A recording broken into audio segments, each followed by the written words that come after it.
Identify and book the world's best speakers for your next event. MENA Speakers is the leading speakers and MC bureau in the Middle East. We bring global talent to the region and have established the region as a key global hub for speakers. Inspire and motivate your audience. Find exactly what you are looking for by working closely with us to assist you in understanding the cost-benefit analysis tied to selecting a speaker for any event. Ensure that your audience is educated, engaged, and empowered. Connect with us for a quick response and tailored advice. Book your speakers now. Do you have an all-star HR team? You may feel your team is already performing at a high level, but let's take a closer look. Would your company's top leaders and employees agree that your HR team are operating at a high level? Are team members able to influence top executives on difficult topics? Are team members business and strategy focused on the challenges the organization is facing? Does the executive team trust your direct reports as advisors on human capital issues? If you can answer yes to these questions, you have built an outstanding team. If you feel there is room for improvement, Strategy Focused Group can create a custom development program to elevate the quality of your HR team. We use HCI certification programs as well as non-certified HRBP MBA Masterclass to give your team a laser focus on the business and strategy. Please email us at info@strategyfocusedgroup.com.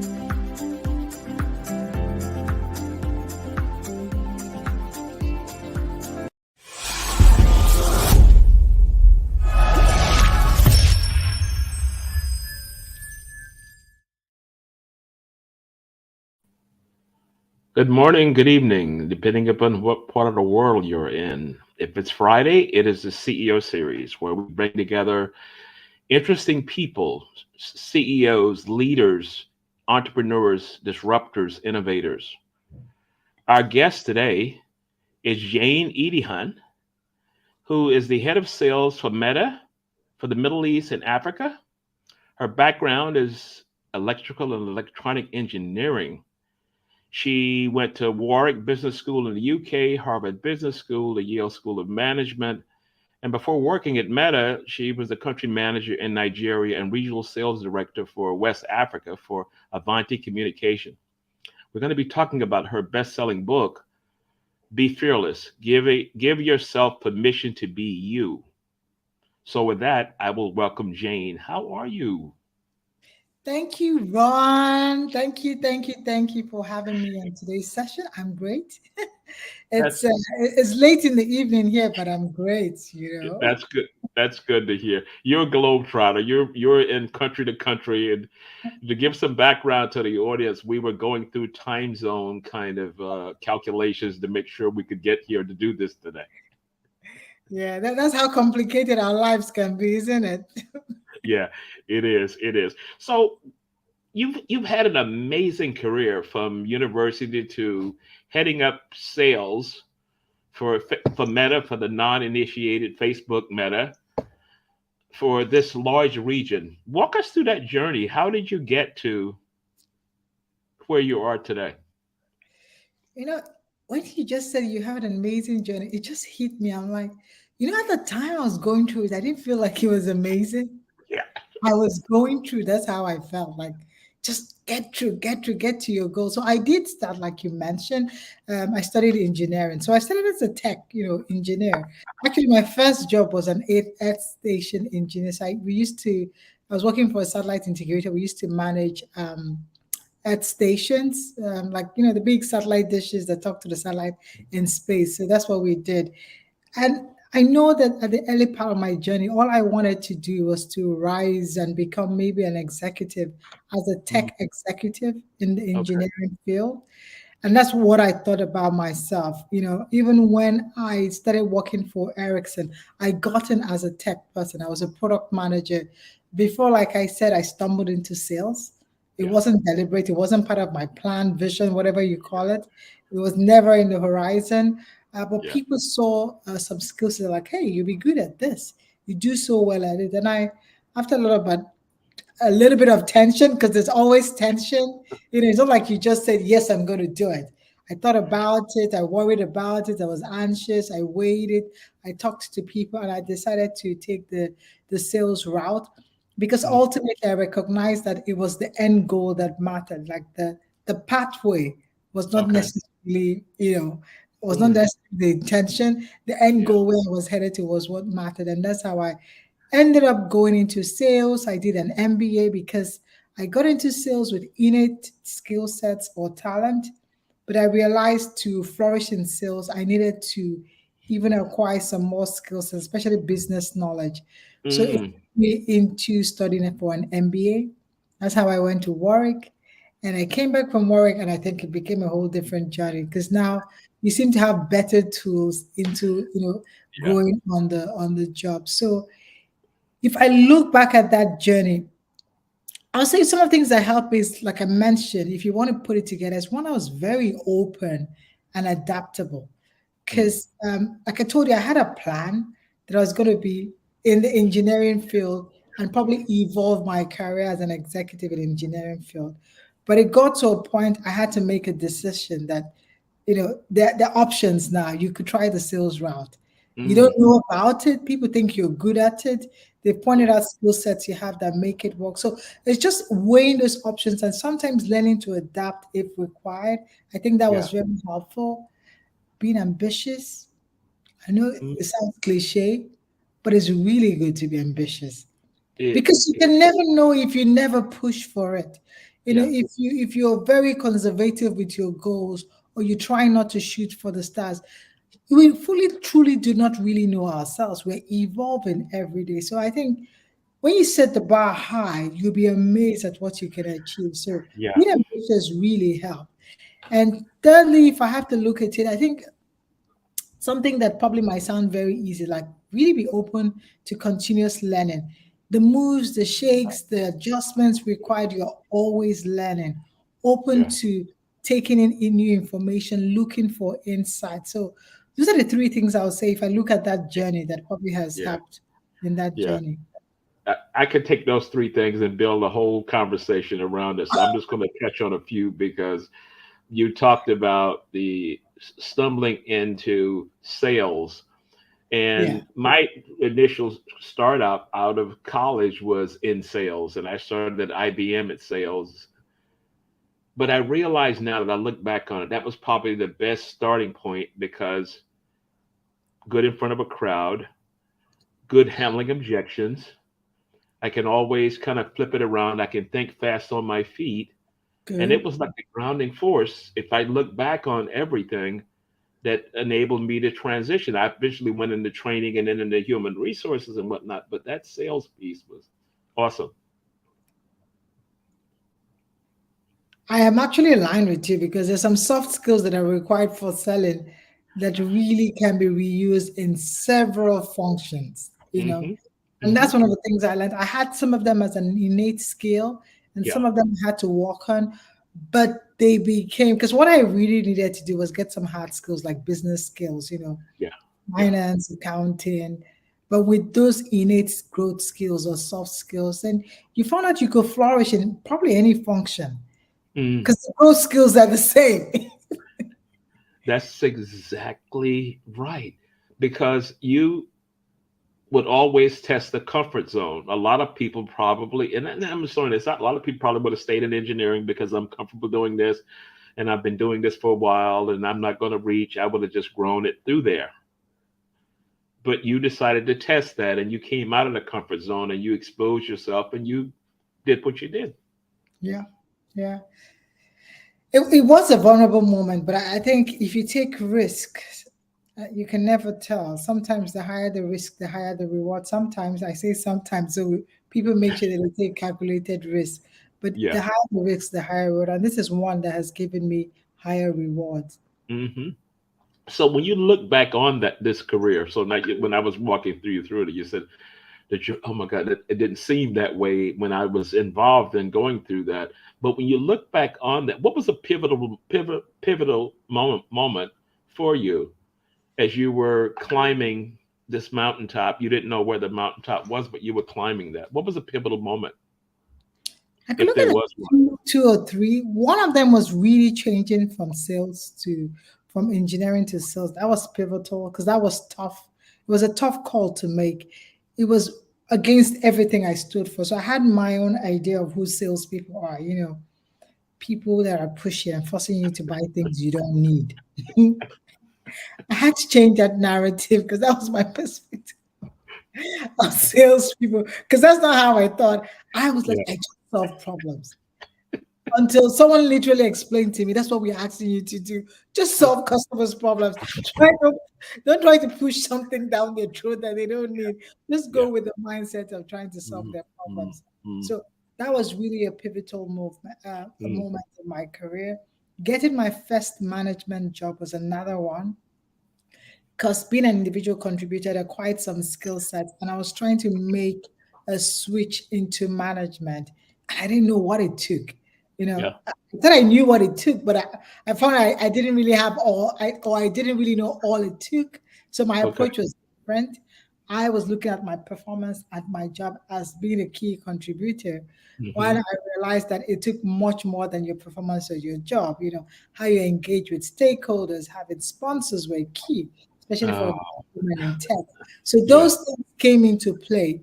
So that was another pivotal moment. And I learned quite a lot from that process on what it really takes sometimes to bridge the gap. And that's why now I'm a huge promoter of having diversity in the room. Because when Yes. people are not represented, they don't really know what it takes. They want something, and Yeah. maybe if they knew what it takes, they would do all is required, but they don't Hmm. know. They need to have people in those rooms that are speaking for them and can Yeah. also pass the information on what it takes. If not, they will be trying. It's like hitting yourself on the wall Yeah. until somebody shows you there is a door and this is how to open the door. You're Hmm. necessarily not going to be able to open the door. You just face the wall and keep hitting the wall. Yeah. And see, that's something they don't teach in schools. So when you look at what it takes in life to succeed, you're talking about coming out of a comfort zone or making a left turn at the intersection to try something different, to go into something that maybe you don't feel comfortable in.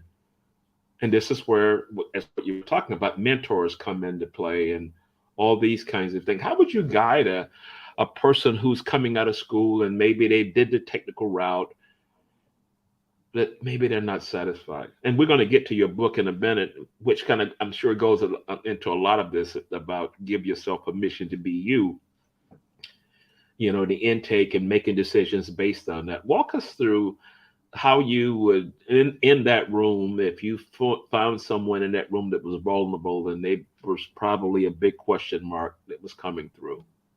So indulge me a bit. I'll share a story that I'll tell you. Answer the question. So I put up a post last week, Friday, because I was just in the office. At the end of the day, I was about to pack up and go, and a lady walked up to me and said, she called me by my name, like as if she knew me, like, Jade, I really want to thank you. I'm here because of you. And I'm like, okay. Where did we meet? I was like curious, like, I can't remember. I couldn't place the face. She's like, oh, you don't know me, but I took this job because of you. Then she went on to paint what had happened. I had spoken at an event. I was a keynote speaker earlier in the year, and I shared, my experience in moving from tech, from engineering to sales, and how it happened, and all the things I had to do. And she said she was at the back of the room. She was actually working, but that story caught her attention because she was at that point. She was trying to make a decision, being a fresh graduate. What's the next move? Mm. And she said, after that, so she's like, that's not bad. Maybe I could try sales, like she's saying. And she said, because at the end, and also we were also recruiting for fresh graduates. So I shared some link. So she decided to, take up the challenge and there you go. She applied, went through the process, got the job, and she said she was loving it. Oh, If I had to advise a younger Jane, that's how I normally say it, or a young person, that third person, talking a to third third person. person at that intersection, I would say number one is to really, really, if you can, articulate what you really want. So the how can be different. So if you're Yeah. going somewhere, sometimes there are many roads that lead to the place. You know, it could be a sales route, an engineering, operations, project management. You could never tell. Then a good thing to do is also look at the skill sets. There's something there that are kind of innate to you, some things you're good at, and is worth exploring. That Hmm. could be an indication that that job could probably suit you in terms of the skill set is a good match. Mm. So that's one thing I would advise. It's the thing I did like when I was at that point was to speak to people like mentors or senior leaders or business leaders. That helped me frame it because remember, like I shared with you that I did have my own perspective on what sales was. Um, Hmm. and that was Yeah, you my own push it, framing push. that held me back, Yeah. until someone, a mentor, when I shared with him, he laughed and tried to explain to me, no, that's not really sales. These are not people doing cold call selling and trying to force things down people. This is really what selling is all Yeah. about. Yeah. And with that right frame, I think it helped me see things in context. So I Mm. would say it's good to talk to people about that as well, senior Yeah. people, mentors, because they could, based on their experience, they could help you frame things that probably you got wrong as well. So Yeah. that could be my advice to a younger Jane if you're going through Yeah. So that was a good commute home. that. Yeah. It was a And good Friday to me. yeah, here you are telling the story as to the impact that made for in someone's life. Oh yes, I was actually impressed because I didn't even know that. Sometimes you do those speaking engagements and you can't tell the impact because you can't quantify it. You know that maybe 200 people or 400 people attended, but for me is more than that. Like my big goal when I do some of the things is similar to what I said earlier, is to ensure that I can keep the door open so people like me can also Yeah. have access to those Hmm. rooms and they can also make their mark as well, and Mm. that's what I aim for. So what's coming through? Mentoring people, guiding people, serving as that resource. People look up to you as a leader, exemplifying, what real leadership is about, and you know what I mean by that. And so, setting the stage for someone who's climbing the ladder, what you were saying, it's important to reach back and bring people along for the ride. Take people along. Yeah. It's that's like the goal right now. Take people along. I normally say smash the door and keep it open so others Yeah. can have access. So Yeah. don't go in and close the door because Yeah. sometimes we have that, and that's why we still have misrepresentation. Yeah. Keep that door open, and that means if you have the knowledge and the insight, share with others so they have they can also benefit from your experience, and that's Mm, another way of mm, helping them. mm. Yeah. I've shared that with a lot of leaders. They go in and they close the door. They're not going to let anybody else in, and it's kind of sends up that persona. But a lot of times, you talked about innate skills and having that ability, learning from things, watching things, and carrying that to the next level of reaching back. I think in a lot of cases, people that are in those leadership positions, they don't think in that mindset. And then mindset is more rigid. It's all about me, and kind of going forward. What advice would you give to those leaders who are totally clueless about maybe the impact they're having or reflecting, or how do you reflect? Just did I do did I have a good week? Was that a good interaction, a business meeting? How do you reflect and keep inspired from your side? A key a key image normally plays in my head when I think about such situation is like if I'm 90, probably at home, then you're not as active, probably Yeah. hopefully not in a wheelchair. But Yeah. if I'm 90 and I have my grandkids around me and I need to recount my career, what Yeah. would be the proud moments I want to talk about? Wow. Literally, I wouldn't remember that I closed the $350 million deal. I Mm, signed all this amount of checks. I think what I'll remember is the people I helped along the way, yeah. or people that influenced me, or people I touched. Stories like this one of the lady I shared. I think those are the stories that will stick. And those are the Mm, stories I'll be proud to tell. mm, So those mm, are the stories I want to create. Yeah. And this is what I would say to business leaders, because what really matters at the end, what is key? It's not Yeah. the deals we signed or the wealth we acquired, because those things they will disappear. I think COVID has showed us as Yeah. easily as they came, they can. At 90, you really don't care if you're Yeah. living in a $10 billion house. Yeah. You only want to Or wake up room. and your bones are not broken. At 90, you probably don't really care that you're driving a very luxurious car. Yeah. You don't care. You just want to be sure that you have good health. What you Hmm. really care is the people and the people you're leaving behind, and how you've influenced them. Was it positive or not? So why Mm. don't we create that now? And that's my Yeah. advice to leaders. Create that so when you tell the stories, you can really be proud of them. Yeah. Create that so that when you look back, you could truly be happy. Because I have been Wow. fortunate to moved jobs. And I Mm. realized for most of those jobs I left, I want to look back.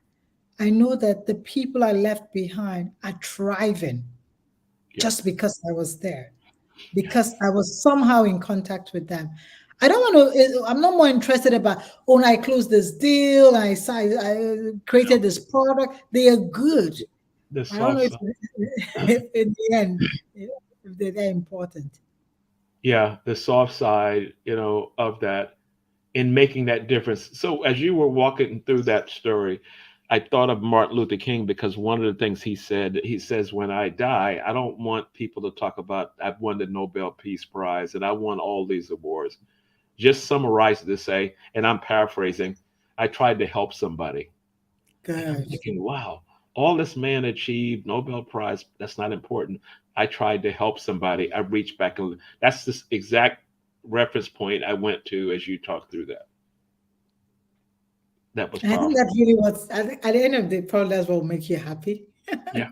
Yeah. So Yeah. that because you were there, someone had a better day, or someone had Mm, mm. So one of the things you mentioned, and that's always been kind of a key sticking point for me for leaders, and I'll say, how many people do you still hear from 2 jobs ago? And I would always ask that question as I was building a team. And when they would come back and say, we kind of left and kind of went our separate ways. I don't hear how many people did you manage? I managed a team of 10 people. Nobody? Nope. What's the next one? Nope. Pretty much that was the end of the deal because I knew you weren't a relationship builder. And I thought of that based on what you were saying, was that as you look back on the jobs you've had, did you make someone's life or career flourish? Were you a key part of that? If they were the, if the question was asked to them, who inspired you, whatever it would be, would that come back to you? And what you're saying is that you had that impact on probably from the sales jobs to where you are now. Even the young lady said, I heard you make a speech and I'm here because of you. And I think it's so key for business leaders, because sometimes these are not the things that drive us. You want to quantify business metrics that are probably driven by profit and loss. Yeah. I believe in the business of people as well. So Yeah. I don't think business, I think it's more holistic if we realize that there are more stakeholders. And Mm, just beyond delivering the hardcore numbers, you want to make sure that the people, the environment in which you work with, people are inspired by your leadership. yeah. So it's it's sometimes people see it as the soft wishy-washy things, but at the end of the day, I think those are really the important things. So you don't lose sight of that, Yeah. as a business leader. Mm. So if you let's talk a minute about your book because as I was doing research on you and reading up on you, and I saw that give yourself permission to be you. I'm thinking, and I always think of this when I see a book title. What caused you to think of that to pour it all out? And this is what I'm going to call it. Where did that title come from? And what kind of spark to say, I got a lot in me that I got to talk about? So the be fearless part is definitely because okay. I have a definition of being fearless, because people think that, oh, when I mean being fearless, it means you have no fear. It is Yeah. not the absence of fear. It's actually courage. is the ability to act in the midst of the fear. So Okay. you're still scared, you're doing it scared. Yeah. Because a lot of the things I have achieved or things I've done them scared, especially the big milestone ones. And I thought, for me, that is really courage, is that I did them scared. I want people to know that that's what really happened. I wasn't like honky dory, all confident and like, yes, I'm going to do this and it's going to be successful. Let's The go. real big shot, right? I was sweating, I was anxious, sleepless nights, trying to figure out the pros and the cons, the different, you do them scared, but you did them. That's what's important. Yeah. Yeah. So that's the be fearless part. And the be give yourself permission to you is become a common ethos of Maya Recent. And it's tying back to being authentic, strength-based leadership. Hmm. Everybody has something unique about them. Try not to be somebody else. I think try to be you. When you are you, you Hmm. can leverage your strengths and be unique in a way that nobody else can replicate it. So if you're thinking of being, differentiating yourself, I think you should be more comfortable with yourself and accessing your strengths Yeah. and do those things from the position of strengths. Because I found out that when I do that, that is when I flourish. Mm. But when it comes easy, because some of those innate talents or skills make it easier for you compared to the average person because you're good Yeah. at it. So think about it. If you then invest in upskilling yourself, you know, Mm. you become excellent at it. Now you're comfortable doing it. That's a good way to differentiate yourself and show up being authentic. So I want people to just know that they have the permission to be themselves. Stop trying to run around being someone else. Like Mm. everybody's taken. Try not to replicate them. Yeah. Learn from them. More importantly, be you. Own your story. Yeah. You know, so many things you say, and I'm thinking, oh wow, I remember this happened to me because, as I said, I started in sales, and one of the old sales guys was out with me one day, and I was trying to sell with a method and going through the objections and all this stuff. And when he got outside, he said, "Let me tell you something, kid." The kind of guy with a toothpick out the side of his mouth as he's talking. He said, "Let me tell you something, kid." He said, "Be you." He said, "Stop trying to go through all this stuff." And they They will love you when you're you. He said, "Stop trying to be the person they train you in all these classes you went to." He said, Yeah. "Just be yourself. Let the real Ron come through." And the more I thought about that, and then as I gingerly tried to do it, it's a lot more comfortable just being, this is who I am, as opposed to trying to put on that facade to say, I'm How going to act the way that we're supposed to act in these kind of situations.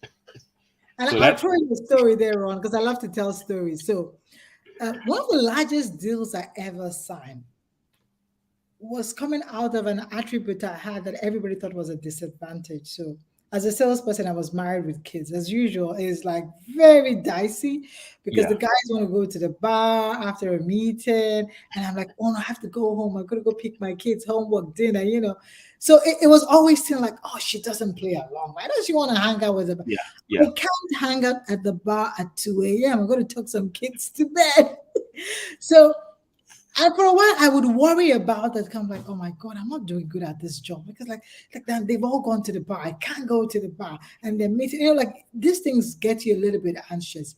But when I started to own who I was, I decided it was a strength, and I'm going to use it. So I would have clients that just like me had family. And one of those clients, that was the easiest way. I would see, like after the meeting, she'd go call her kids, and I'm like, you know what? I've got kids as well, and they're about the same age. Why don't we just have a play date? "Ah, that's a good idea," she said. So our hmm, kids started having play dates, and while they have play dates, we just chit chat about business. And after you know it, I was like, oh, I see. I noticed she loves cooking, or something like that. I'm like, you know what? I see you love cooking. Have you cooked this recipe? Maybe I could try it next time. You're like, oh, you could come. You could come. I invite you over one of those days and I could show you how I do it. So I'm looking for common elements. And these are normally yeah, traits that will, in a traditional sales sense, it hmm, doesn't apply because I was in a tech world that was male dominated. And that's not how we do sales. We yeah, go to the bar and I'm trying to do this in the kitchen and at the playground. But at the end, I closed one of the largest deals because nobody else could mirror that. yeah, A lot of the other guys that were competing with me struggled because they couldn't show up at her kitchen, neither yeah, are they willing to do play dates with kids. but Yeah. I was doing that consistently. So Mm. I learned to own who you are. And I could give examples like that.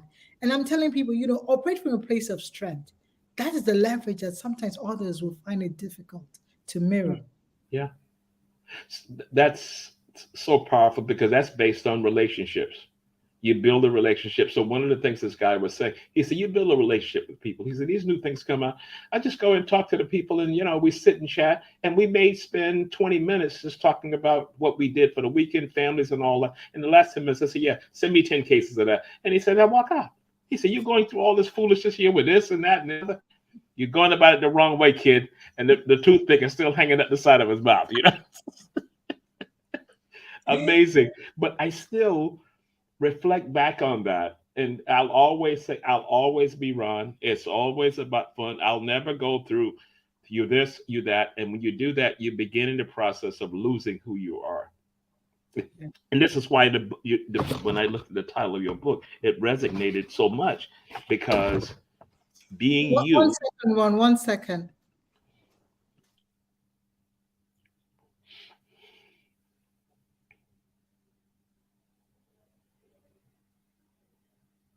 Everything okay?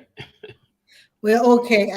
The disruptions, I'm sorry about that. My No, daughter was that's okay. That's in. okay. That sinks in with the story you were just telling. So that was cool. Yes, that's all part of the Jane. All part of it. So let's take a commercial break because we got a video that we want to show everybody Yeah, about that'd be you. great. So let's take a commercial break now, and we'll pull that up. I spent the first 27 years of my life growing up in one of the lowest slums of Lagos, Nigeria, Ajegunle. As a young girl, I used to see myself wearing a white pantsuit, standing in front of this tall, magnificent building, being an executive holding a briefcase. Being at the top of my field, I wanted to share my experiences, my highs and my lows, my successes and my failures with my daughter, Sarah. I mentor a lot of young people, especially women. At some point in my organization, I had career sessions with over 300 people dialed in from various continents of the world. I am a tech executive and I've been in the tech space for about 2 decades. Now I'm very passionate about helping women grow their careers and young girls starting one. Are you thinking of growing your career? Are you thinking of starting one? Do you think you need a coach? Or do you think at this point in your career a sponsor is adequate? Then you should join the campaign. Give yourself permission to be you and be fearless. Get my book. I share my experiences. I talk about the tools and the resources that have helped me along the way. My name is Jane Egerton-Idehen. I'm a telecom executive, an author, a speaker, a leader. I'm passionate about seeing you grow your career. And I've got you covered.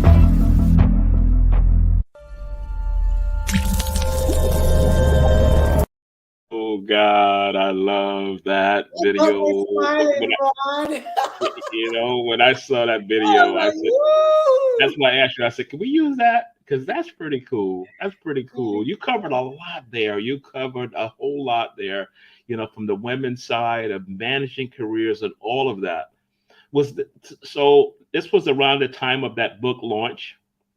Yes, this was around that. That was March 2020. And interesting thing, that was just at the beginning of COVID, and I had to. It's a whole different story how we had to, because I had a whole book launch planned, and we had to pivot at the last minute because then there was COVID and lockdown. But yeah, that was March 2020. Wow, that's a cool video, and because when I was inviting you on, that was on it was on the bottom of one of the email communications we had. And I said, okay, let me click to see what that is. And when I saw it, I sent it to her. I said, let me ask her whether we can use this because this was cool. Thank you for doing that. that. So that was cool. So all the audience will see this and hopefully go out and buy it. But I've already ordered it, through Amazon myself. But I always like to use Audible because I do this walking.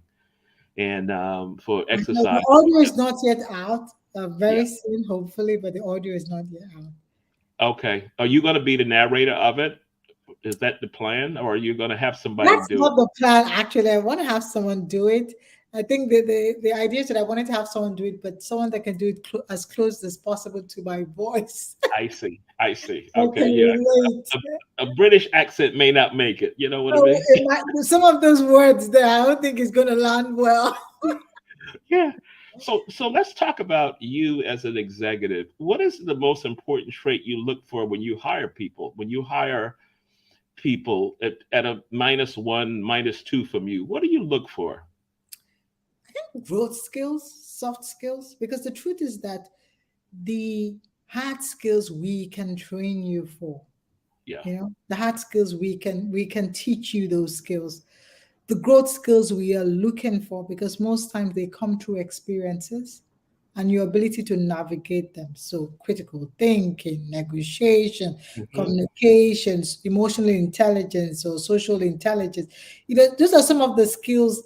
No, they probably don't even teach you in school. That's the funny thing. Yeah. But through your life experiences, as you navigate them, you are adapting and creating the skill sets to go through that.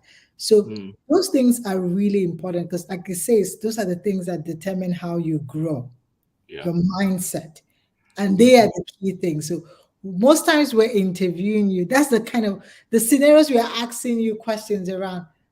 That's what we are looking for Okay. in Okay. telling us how you responded to the situation, the behaviors they exhibited. Yeah. Can we Yeah. see a bit of critical learning? Was that Yeah. innovation? Was it so? The growth skills for me are the skill set. Yeah, well, that sinks into everything you've been talking about is building those relationships with people and helping people and all of that.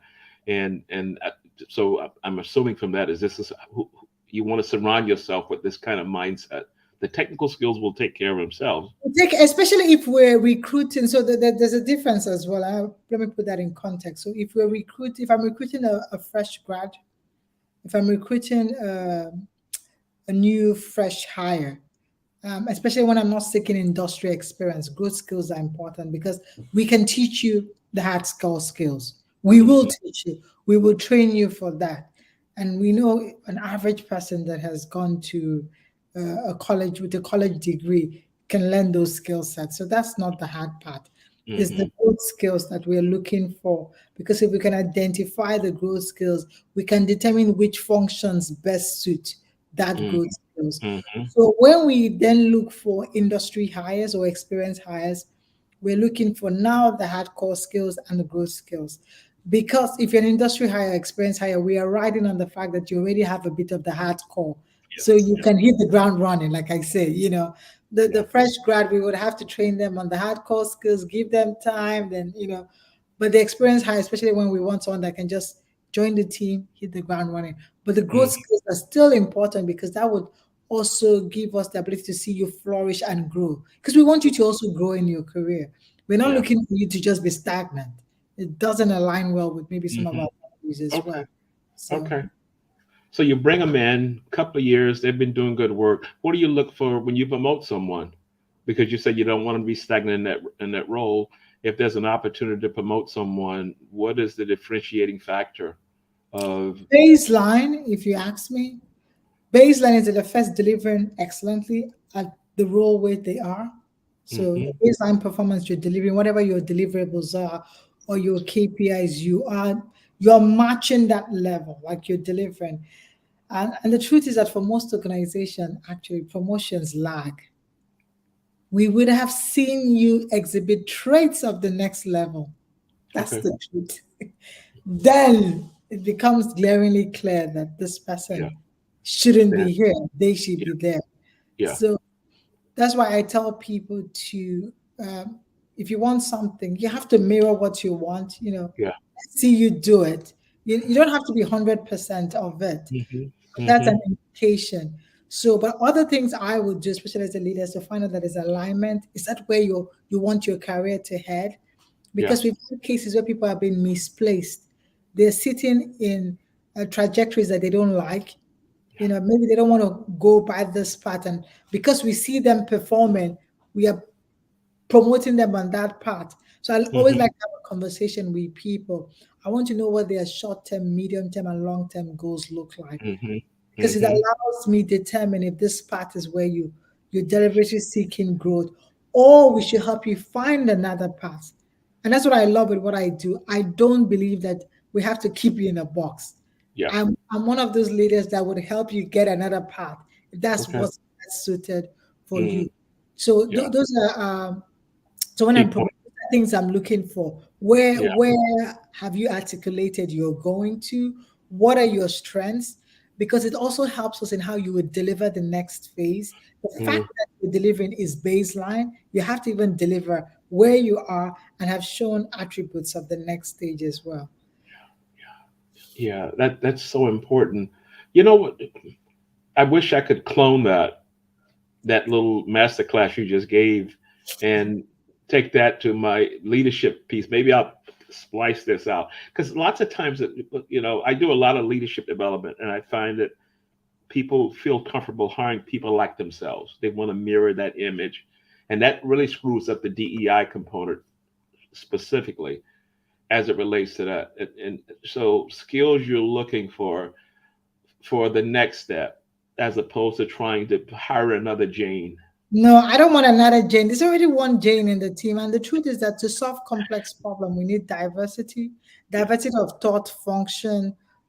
So if I don't get the diversity, I won't solve complex problem, because I'll just have everyone that thinks like me and agrees to everything I say.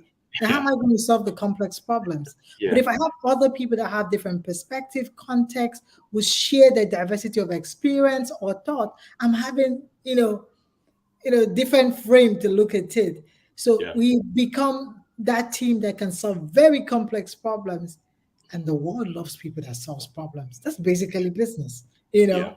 Yeah. Somebody was telling me, I did a speech at the London Business School uh, pre-COVID, right before COVID, and it was fresh MBAs and whatnot, and I was telling them the same thing. I said companies are looking for solution providers. They're looking for people to solve things. You think you're a big shot because you got a London Business School MBA, but if you can't do anything with that and bring some kind of solutions to an organization, it's just a plaque on the wall. Yeah. And everybody kind of laughed. This one gentleman came up to me after. He said, "I'm kind of glad you said that." He said because a lot of the people here tend to think that because they got the London Business School MBA and the doors that they're All supposed to their problems are solved. open, you're in for a rude awakening. Oh, there you are, because you actually have to show the value you bring, and Yeah, the way things are going globally, we're going to see more of that. Like the boom is gone. yeah, We're going it through is God. this period where it's going to be tough for businesses. So we're going to ask the very hard questions, even when it comes to talent management. So it's the Yeah, value that you bring that will be really important, not yeah. the accolades or the certificates you have acquired. So as we begin to close out, I want to ask you a question around leadership lessons you've learned over your career. So you've walked us through all of that. What was a major leadership lesson you learned that could have been from a family member or someone that kind of put you on track or as a reference point you always go back to? Who would that person be?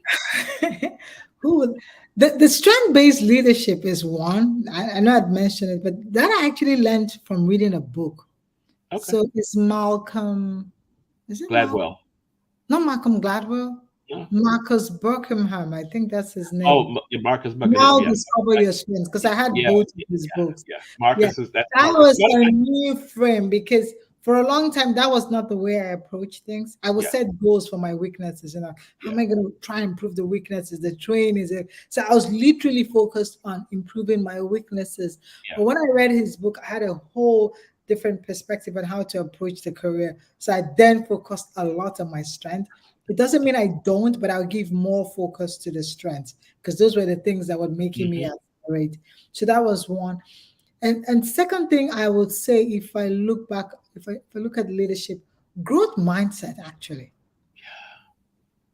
growth mindset, because I think a lot of things have gone through, a lot of had to do with your attitude, your frame of reference, or your perspective. Yeah. And you'll face that in your career. I think I share that in my book.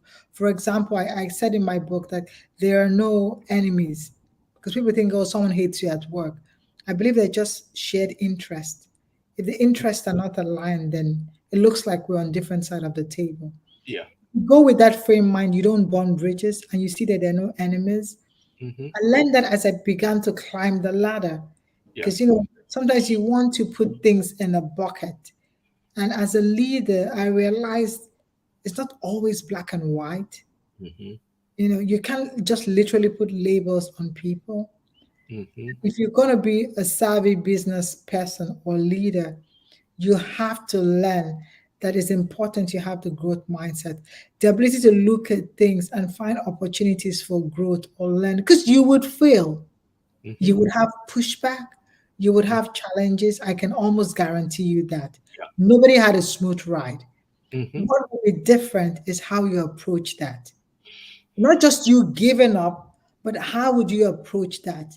Hmm. Did you see that as something that is a teachable moment, something you could learn, something you could take on and figure out, Yeah. what's the different perspective here?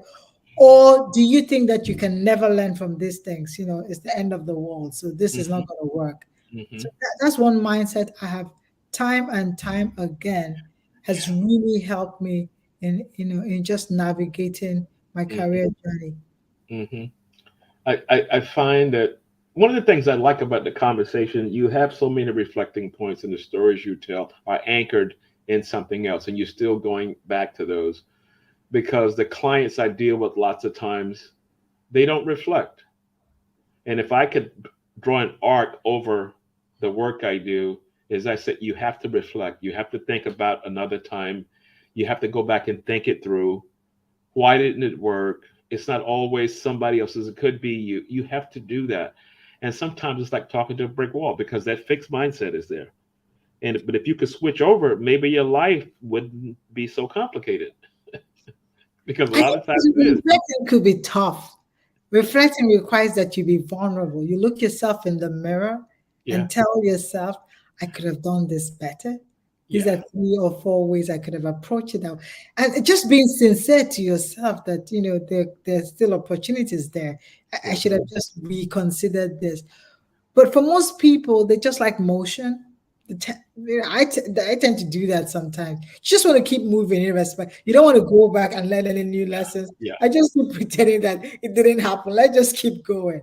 But it's such a powerful thing. And I believe that great leaders have that ability to almost self-regulate or reflect or self-management, however you want to put it. Because I tell people that the more you climb, there are fewer people that can sincerely give you feedback, Yeah. either because of your position of authority or maybe other they struggle to give you feedback. As Hmm. a leader, it is a powerful tool if you can self-reflect, if you could Hmm. look yourself in the mirror and assess your journey and Yeah. learn from it. Because there'll be few people that will do that for you. When you're Yeah. younger, there's so many people trying to give you feedback. As you Yeah. get, as you climb, there are very few people trying to do that. Yeah. And you say, look in that mirror, you look in that mirror and say, you know what? I was absolutely awful. And I know I was awful, but here's what I'm going to do different next time. And that's kind of a moment you have from time to time. So, sometimes I do that when I go for my walks, and that didn't end well. I got to come back and figure out how to build a better relationship with this person. I can't just ignore it or whatever it is. I got to step up to the plate and say, you know what? I was stupid and I made a huge mistake. Let's try and do this over again. And I find it for the most part, it works. It will, and it's such a powerful tool because not every time you're going to have a coach or a mentor that's going to sit to you and tell you to your face that you could have done this better or this Hmm. the way the scenario you handled it Yeah. wasn't the best. You might never have that. You have to find time in your day, week, or however you're going to build it that you can actually reassess your actions Hmm. and Hmm. learn from them. It's I don't want to say it's tough to do. Sometimes it could look like it's inconveniencing, but Yeah. it is such a powerful tool because I sense that once you do that, you probably will make less bigger mistakes. Yeah. You would have stopped that traction before it became catastrophic. You Hmm. know, you would have intervened, taken a different route before the cost became too high. Yeah. I read an article that said that leadership development training should start at an earlier point in a person's career, because we wait till people develop habits, and once they get to a certain level, say, well, you could be in a succession pool or whatever, and we start developing you. But meanwhile, you've had 10 years of bad work, people related, and this role could be dependent upon that. And I've always kind of thought that. So my thought is this: at every level of increasing responsibility, the first time you're managing people, you need to be exposed to how it should possibly be done and how you have to read situations and all of that. But so what you're saying as you talk through this is that a lot of the onus is on the leader in managing the team. I've got 10 different personalities.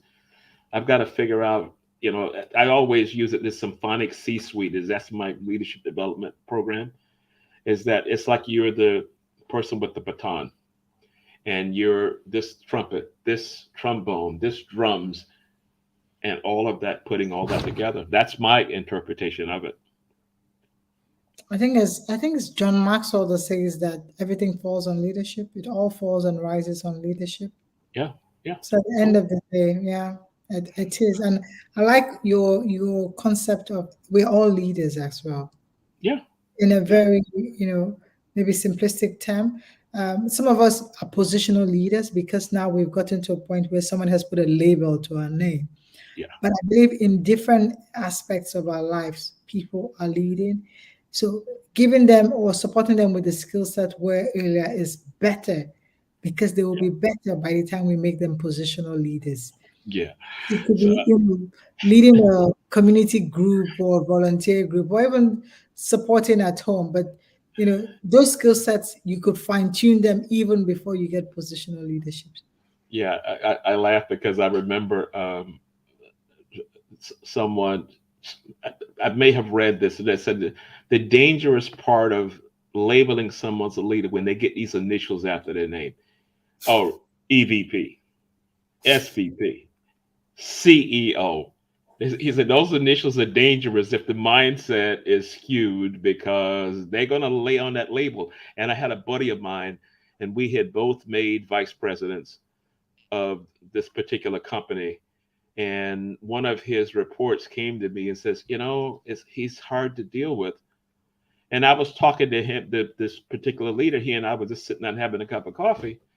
And he said, yeah, he's always coming in. He said, but you know what? I'm the only one that got two initials after my name. I said, what do you mean two initials? He said, I'm a VP. I'm like, oh, God, no, don't say that. But he thought that was being cool because he had the initials. So all of his power came from having those initials there. I said, oh, God, this is going to be a long road to fix this person here. So, But I think leaders are powerful when they can deliver influence even without the yeah, labels. That for without, me is we're really all, so what you're saying is that we're all leaders. So that's we're kind all of leaders. a good way to close it out. So Jane, thank you so much for setting the time aside. And I know you were in Dublin as we're having this conversation, but thank you so much, and your staff, for setting this up. Thank you for being here. Thank you. Thank you, Ron. It was a pleasure. I've enjoyed every moment of it. I know it's late, but it's Yeah, been a very interesting and insightful discussion with you. So thank you it to was you and the team. it was so cool. So just hang on as we begin to close out. Okay.